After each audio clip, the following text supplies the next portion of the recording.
Happy Sunday, everybody. We spent 6 weeks in Thailand living our best life, and we're going to tell you the 6 things you need to do when you plan your time to come to Thailand.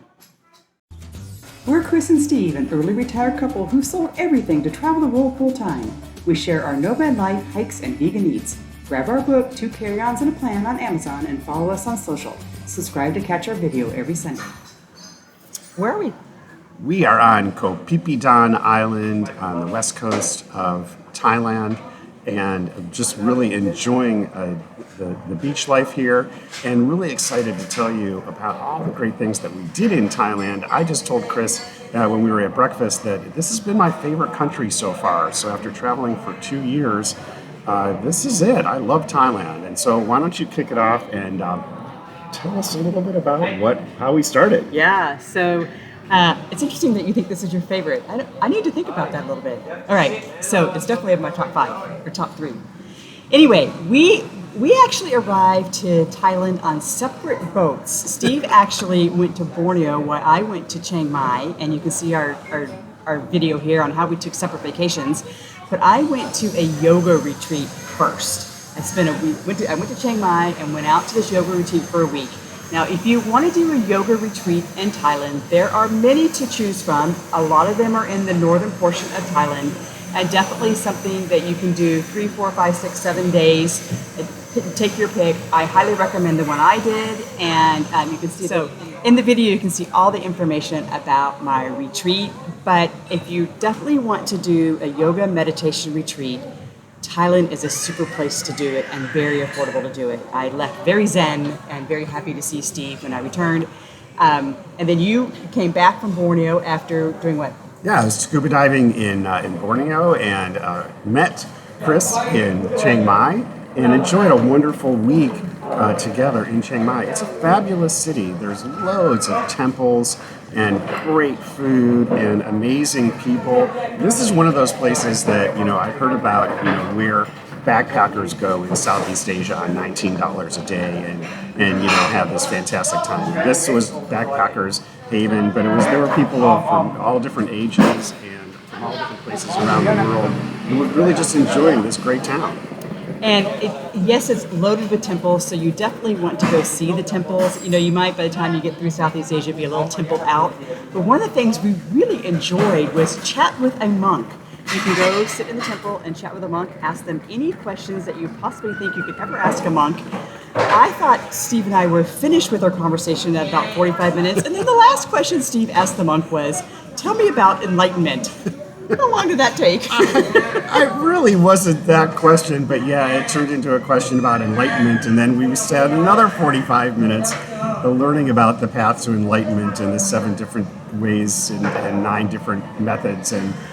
But it was enjoyable. It was great. It was really enjoyable, not boring at all, or not a lecture. It was just a real life monk telling us about his life, and really informative, and a lot of misunderstandings that I had about Buddhism and about being a monk, and it was really enlightening.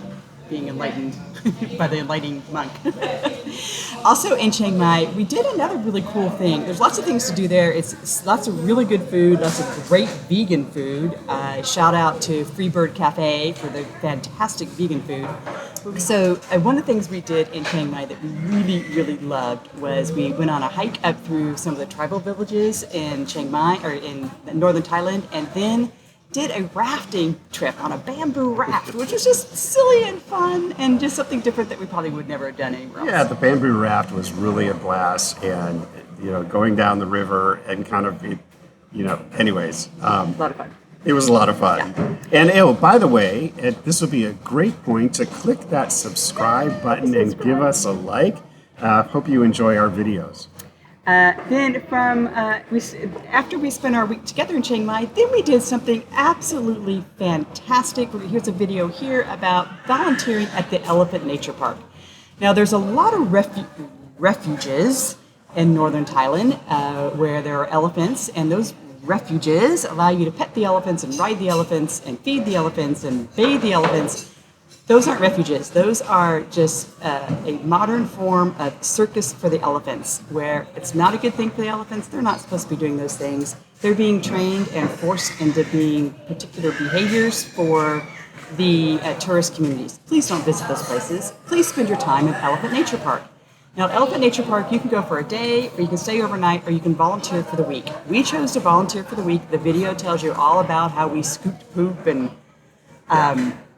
what else did we do? We made elephant sandwiches and You've got to stay for a week. Take the week program, do it. It was an amazing experience volunteering and being in nature with the elephants and seeing how they're being rescued from all over Thailand and brought to the nature park so they can live with dignity for the rest of their lives. Yeah. Also, it's very affordable to do the Elephant Nature Park. I think it was like $300 per person for an all-in inclusive resort experience where it's all meals included and your housing and so on and so forth. So definitely a worthwhile experience to the Elephant Nature Park. So in order to get down to central Thailand, we decided to take a train. We took the night train. How was the night train? The night train. There should be a song called The Night Train. Maybe there is. Anyways, the night train was a hoot. It was, get on the train that left at 6 p.m. and it's already getting dark, and the landscape through Thailand as the train is chugging through is fabulous. And then the porter comes around and sets up your bed for you, and it's kind of lights out. Yeah. And you're tucked away until early morning when the train arrives in Bangkok. But yeah, I was really surprised how much sleep I got. It was pretty comfortable. And it was also fun to just socialize with the other people on the train. Our bunkmates next door were from Poland, learned a lot about Poland while we were there. We shared some treats with them and stuff. So it was just a really chill way to make our way through the country. We got to Bangkok. We were in Bangkok for 4 or 5 days. We'll let you watch a million other videos about Bangkok, and then we're going to tell you about the next thing we did. We flew down to Surat Thani and went to a fabulous national park called Khao Sok National Park. What did we do there? This was an amazing place where you stay in a bungalow on the water. You don't have a choice because in the national park, there's no building allowed on land, so everything is on the water. And the little bungalows that we stayed on were really comfortable, and you could just walk out your front door and jump in the water. And it was really nice, crystal clear blue water with amazing landscapes and views, and went on boat trips and hikes in caves. And we'll have a link for this video as well for the national park, because it was just a lot of fun, and you need to do it. It's a little challenge on how to get there and how to get out. It's in a pretty remote place. Well worth it. Yeah. Got to make this part of your Thailand trip. We're going to tell you about one more place, and then we're going to kind of summarize how much time we spent in each area to help you balance out your calendar as you come to Thailand. But our last place that we went to was Koh Phi Phi, an island off of Krabi, between Krabi and Phuket, and spent 11 days on Koh Phi Phi and had just the time of our lives snorkeling. The reason why we picked Koh Phi Phi, after doing lots of research, is we found out that there were several places off Koh Phi Phi where you could actually snorkel from the beach. You didn't have to pay for a boat ride or some sort of captain to take you someplace to drop you on a reef. You could actually snorkel right from the beach. And we found 2 or 3 places that were absolutely fantastic snorkeling that we just walked from our hotel, put our masks on, and walked right out to the reef. Of course, I did some great scuba diving too, and saw some black tip reef sharks, which were fantastic while scuba diving. But yeah, the snorkeling is amazing. I mean, the best that I've ever done. From the beach, Yeah. just walking off the beach and out onto the rocks, onto the coral reefs, and it was amazing, and I can't wait to come back. So we actually did a video of Khao Sok versus Koh Phi Phi. If you only had a chance to pick one of them, which one you should choose, and all the details about where we stayed and all the things that we did when we were on Khao Sok and Koh Phi Phi. So after being in Thailand for 6 weeks, our schedule was a week at the yoga retreat, a week in Chiang Mai, a week at the elephant park, 5 days in Bangkok, 4 days in Khao Sok, and then 11 days in Koh Phi Phi. We probably reorganized that time a little bit. How would you reorganize the time? Yeah, Koh Phi Phi Island, people told us when we were coming here that, oh my gosh, you don't need 11 days. Well, you could do 11 days. 11 days is fine here. You do a lot of beach life, a lot of snorkeling, and enjoying the little town here, and eating and going swimming, and you could do that my whole life. But maybe 11 days if we would balance it out. I think I would have spent a little bit more time in the national park So beautiful, so breathtaking.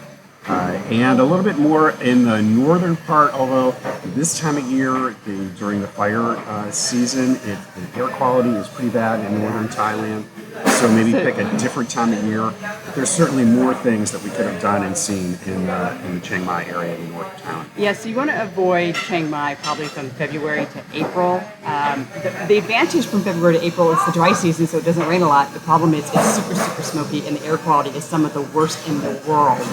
So, what? It can be. Well, I mean, it was when we were there. Chiang Mai was Yeah. the worst on one day, and Bangkok was 200 AQI on another day. So, anyway, just you can look at the historical AQI records for those areas and make your decision and try to balance out rain versus smoke, because that's really the decision you'll probably have to make for northern Thailand. But we could have gone to Chiang Rai, we could have gone to Pai, we could have gone to lots of the other islands. But if I were to plan out my Thailand vacation again, I think a week in all the locations would have been the perfect time for all the locations. So a week in Bangkok, a week in Khao Sok, a week in Koh Phi Phi, a week in, I mean, Chiang Mai we did 3 weeks, but it was 3 different weeks, and those were all the perfect amount of time for those 3 different weeks. So a week everywhere is basically the That's a pretty weak argument. Anyhow, that is our take from Thailand. Absolutely love it. We will 100% be back to Thailand because there's so many places we missed, and we want to experience Krabi and Phuket and some of the other islands.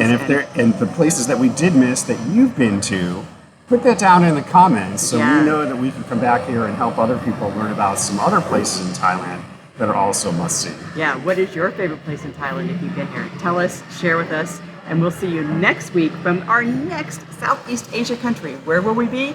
Check out next week and we'll tell you.